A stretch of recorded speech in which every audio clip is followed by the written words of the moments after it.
अचानक फोन की कीमतों में ये जो स्काई रॉकेटिंग हुई है, इसके पीछे का कारण क्या है? जहां भारत एक और दुनिया का सेकंड लार्जेस्ट एक्सपोर्टर बन गया है फोन के क्षेत्र में, 125 करोड़ के आसपास फोन भारत एक्सपोर्ट करने का दावा कर रहा है। ऐसे में भारत के अंदर फोन की प्राइजेस में इजाफा बता क्या रहा है? और जब ये सब बातें एक तरफ चल रही हो, वहीं भारत सरकार के द्वारा सेमीकंडक्टर और चिप्स को लेकर के कैबिनेट द्वारा 1.25 लाख करोड़ रुपए का बजट अनाउंस कर दिया जाता है। हाल ही में कैबिनेट के द्वारा लगभग 2.25 लाख करोड़ का बजट अनाउंसमेंट हुआ, उसमें से 1.25 लाख करोड़ केवल सेमिकॉन मिशन 2.0 के लिए थे, यानी सेमीकंडक्टर डिवाइसेस और फोन निर्माण। उसमें से फोन निर्माण के 62,000 करोड़, बाकायदा मोबाइल फोन मैन्युफैक्चरिंग के नाम पर ही हमने 62,000 करोड़ की इंसेंटिव स्कीम निकाल दी है। ऐसे में चल क्या रहा है? मतलब एक तरफ दुनिया में प्राइजेस छोड़ो, भारत में प्राइजेस बढ़ रहे हैं, वहीं दूसरी तरफ भारत सरकार कह रही है कि हमने इंसेंटिव मिशन लेकर के आ गए हैं। अगर ऐसा है तो भारतीय बाजार में दुनिया भर की कंपनियां बाजार महंगा क्यों कर रही हैं? इन सब बातों को आज के सत्र में समझेंगे।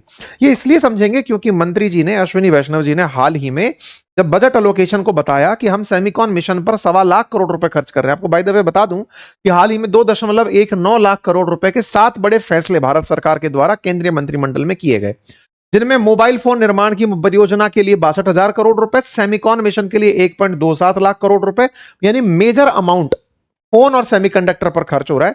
उसके अलावा वाराणसी में कोई एलिवेटेड सड़क है और उर्वरक निर्माण की है, रेलवे प्रोजेक्ट्स की कुछ बातें हैं जिसकी प्रधानमंत्री ने अपने ट्वीट्स के माध्यम से जिक्र किया। लेकिन 2.25 लाख करोड़ में से लगभग 2.25 करोड़ रुपए फोन और उस पर खर्च होने की बात आ रही है, तो इसके अंदर कुछ तो होगा। और इस बात को बताते हुए बकायदा यह कहा गया कि हमने पिछली बार जितना खर्च किया था उससे ज्यादा डायरेक्ट टैक्स और जीएसटी प्राप्त किया, इसलिए यह हमारे लिए एक बढ़िया इन्वेस्टमेंट प्लान भी है। उम्मीद यह की जा रही है कि 2029 तक भारत 70 से 75% जो घरेलू एप्लीकेशंस के लिए निर्मित जरूरी जो चिप डिजाइन हैं वो भारत में ही कर लेगा। और तो और 2035 तक दुनिया के टॉप सेमीकंडक्टर देशों में भारत शामिल हो जाएगा। पहला वाला जो हमारा सेमीकंडक्टर मिशन योजना आई थी, फर्स्ट 1.0 जिसे आप कहते हैं, 2021 में जब आई थी तो उसमें 1.64 लाख करोड़ रुपए का निवेश किया गया था। और अब जब योजना आई है, पहली वाली योजना में 12 नए चिप प्लांट लगाए गए थे। अब दोबारा जब योजना आ रही है, इस बार इस पैसे को थोड़ा सा रीएलोकेट किया जा रहा है। इस बार की जो योजना है इसमें 1.25 लाख करोड़ रुपए के आसपास खर्च करने की योजना है, जिसमें चिप मैन्युफैक्चरिंग, एंसिलरी इंडस्ट्री को सपोर्ट करने के लिए सब्सिडी देना आदि प्लानों पर खर्चे किए जाएंगे। केंद्र ने चिप की पैकेजिंग, टेस्टिंग प्लांट के लिए 30% कैपेक्स सब्सिडी की पेशकश की थी। 2022 में प्लांट्स की सब्सिडी 50% कर दी गई थी, लेकिन अब उसके अंदर कोई ना कोई अंतर किया जा रहा है। बकायदा बताया गया है कि ये जो पैसा है चिप डिजाइन में, मशीन निर्माण में, मोर फैब्स बनाने में, इन सब के अंदर खर्च किया जाएगा। भारत सरकार की तरफ से मोबाइल निर्माण के लिए, मोबाइल फोन मैन्युफैक्चरिंग के नाम पर 62,000 करोड़ की योजना घोषित कर दी गई है। मतलब ये बार बार समझने की जरूरत है। एक तरफ प्राइस हाइक हो रहे हैं, दूसरी तरफ सरकार योजना। तो अब क्या ये कारण है क्या कि भारत में प्राइस बढ़ रहे हैं इसलिए सरकार मोबाइल का निर्माण की योजना ले आई, या फिर सेमीकंडक्टर्स का क्राइसिस आ रहा है इसलिए भारत सेमीकंडक्टर के अंदर योजना लेकर आ रही है? सारी बातें समझेंगे। सबसे जरूरी बात तो यही समझेंगे कि भारत में फोन आफ्टर ऑल महंगे हो क्यों रहे हैं, कहानी चल क्या रही है। भारत सरकार मोबाइल फोन मैन्युफैक्चरिंग के नाम पर जिस चीज को एक बहुत बढ़िया इन्वेस्टमेंट बता रही है, मतलब आप समझिए, भारत सरकार बता रही है कि हमने पीएलआई इंसेंटिव स्कीम जो अब तक दी थी उसमें 19,000 करोड़ रुपए फोन के ऊपर हमने इन्वेस्ट किए थे, लेकिन 25,000 करोड़ रुपए हमने डायरेक्ट टैक्स कलेक्ट कर लिया और 3 लाख करोड़ रुपए जीएसटी कलेक्ट कर लिया। मतलब सरकार अपनी तरफ से प्रोडक्शन लिंक इंसेंटिव स्कीम पर अब तक जो फोन के निर्माण पर पैसा खर्च किया, आप अगर वीडियो देखें तो इसमें आप शायद इस आंकड़े को पता लगा पाएंगे। 125 करोड़ मोबाइल फोन मैन्युफैक्चर किए हैं भारत ने। अभी भारत सेकंड लार्जेस्ट मैन्युफैक्चरिंग बन गया है मोबाइल के अंदर, और भारत में जो मोबाइल यूज हो रहे हैं उसमें से 99.2% मोबाइल भारत में ही बने हुए हैं। टोटल एडिशनल एम्प्लॉयमेंट इस प्रोडक्शन लिंक इंसेंटिव स्कीम की वजह से 12 लाख लोगों का रहा, और पीएलआई इंसेंटिव स्कीम के तहत 19,000 करोड़ रुपए सरकार ने डिस्ट्रीब्यूट किए, जिससे सरकार को रिवर्स में जो कंपनियां फोन बना रही थी उनसे 25,000 करोड़ रुपए या आमजन से 25,000 करोड़ रुपए का मुनाफा हुआ या टैक्स कलेक्शन हुआ, और जीएसटी भी 3 लाख करोड़ मिला। तो कुल मिलाकर के इलेक्ट्रॉनिक इकोसिस्टम के निवेश पर सरकार ने इन्वेस्टमेंट के साथ साथ रिटर्न्स भी दिखा दिए कि हमने इतना इन्वेस्ट किया था और इतना वापस गेन कर लिया। खैर, देश के अंदर अब मोबाइल फोन की उत्पादन जो है ना वो 39 लाख करोड़ तक पहुंचने की उम्मीद है। मतलब बाजार के अंदर लगातार इस तरीके से भारत तेजी से निकल कर आ रहा है। चलिए साहब, ये तो हो गई उपलब्धियों की बात, लेकिन हमारा सवाल तो वहीं खड़ा है कि फोन महंगा क्यों हुआ है। फोन में अचानक ऐसा क्या हुआ है? सबके दिमाग में पहला सवाल कि साहब फोन के अंदर कहीं Bharat China, Bharat America, tariff, trade war, ये तो कुछ नहीं हो गया? कुछ नहीं हुआ है। हुआ क्या है कि फोन के अंदर जितनी भी आजकल देखिए फोन में तमाम प्रकार की सुविधाएं दे दी गई हैं।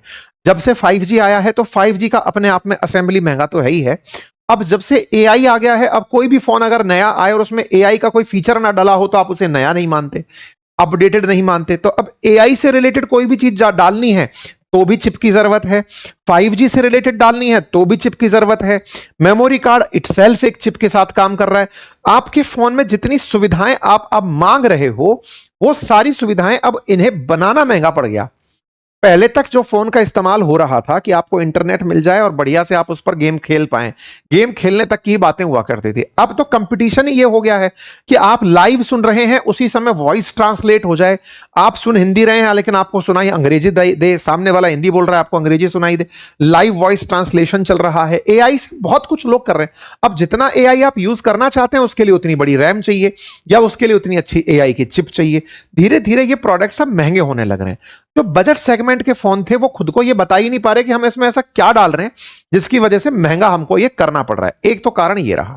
सामान्यतः ये माना जाता है जब डिमांड बढ़ती है तो प्रोडक्ट सस्ते हो जाने चाहिए। हुआ क्या, जैसे ही एआई आया ना, एआई के लिए जो चिप की जरूरत पड़ रही है जीपीयूज को बनाने के अंदर, क्योंकि आजकल एआई के बाद में data storage plant, data centre बनाने की सबसे बड़ी डिमांड आ गई है। दुनिया की जो बड़ी बड़ी कंपनियां हैं इंक्लूडिंग सैमसंग जैसी साउथ कोरिया की कंपनी, साउथ कोरिया की दो टॉप कंपनी HYX और ये सैमसंग, ये खुद चिप बनाने के सेक्टर में सबसे बड़ी महारत रखती हैं। इन्होंने खुद अपने फोन्स के लिए चिप बनाने सप्लाई कम कर दिया। बोले नहीं, बोले क्या करेंगे, बोले इससे ज्यादा पैसा हमें एआई के डेटा सेंटर के लिए जो चिप बनानी होती है उसमें मिल रहा है। तो इन्होंने अपना इन्वेस्टमेंट मोड़ दिया और उसको डेटा सेंटर की तरफ घुमा दिया। अब डेटा सेंटर की तरफ घुमाते ही जो फोन के लिए भी चिप है ना वो भी मिलना मुश्किल हो गया है। मतलब ये समझिए कि पावरफुल प्रोसेसर एआई ने फोन के लिए चिप की उपलब्धता को घटा दिया है, जिससे आपको फोन के लिए चिप मिल ही नहीं रही है। आपको जानकर आश्चर्य होगा, वन प्लस ने यूरोप में अपना कारोबार समेट लिया है। न्यूज तो आज ये तक चल रही थी कि भारत में भी वन प्लस अपना कारोबार समेट रही है, लेकिन उन्होंने कहा इस साल तो हम नहीं समेट रहे हैं क्योंकि चिप नहीं मिल रही है। नए फीचर्स तो सबको चाहिए, दाम देने को तैयार नहीं है और चिप मिल नहीं रही है। ऐसे में सब महंगे हो रहे हैं। मेमोरी कार्ड तक के लिए अब ज्यादा पैसे की जरूरत पड़ रही है, क्योंकि जो बनाने वाली जो कंपनीज थी ना चिप बनाने वाली, उनकी लगभग मोनोपोली हो गई है। वो अब एआई के लिए चिप बनाने में मुड़ गई हैं। आप सोचिए 2030 तक के डेटा इनके पास वो लगे हुए हैं। ये SK हाइनेक्स करके कंपनी है, 2030 तक के ऑर्डर लगे हुए हैं इनको चिप खरीदने के लिए। इतने सारे लोग पहले से मिले हुए हैं। स्मार्टफोन्स के लिए चिप देने को कोई तैयार नहीं हो रहा है। ऐसे में भारत का ये जो सेमिकॉन मिशन है ना, ये वाकई में काम कर जाएगा। तो फर्स्ट जो था और सेकंड जो था, ये हमारे लिए अब एक ब्लेसिंग इन डिस्गाइज है। हालांकि ये एक अपने आप में सवाल भी है कि दुनिया एआई की तरफ भाग रही है, वहां से पैसा कमाने के लिए भाग रही है, हम फोन पे भाग रहे हैं। लेकिन जो भी है, हम आत्मनिर्भर एटलीस्ट इस क्षेत्र के अंदर हो रहे हैं।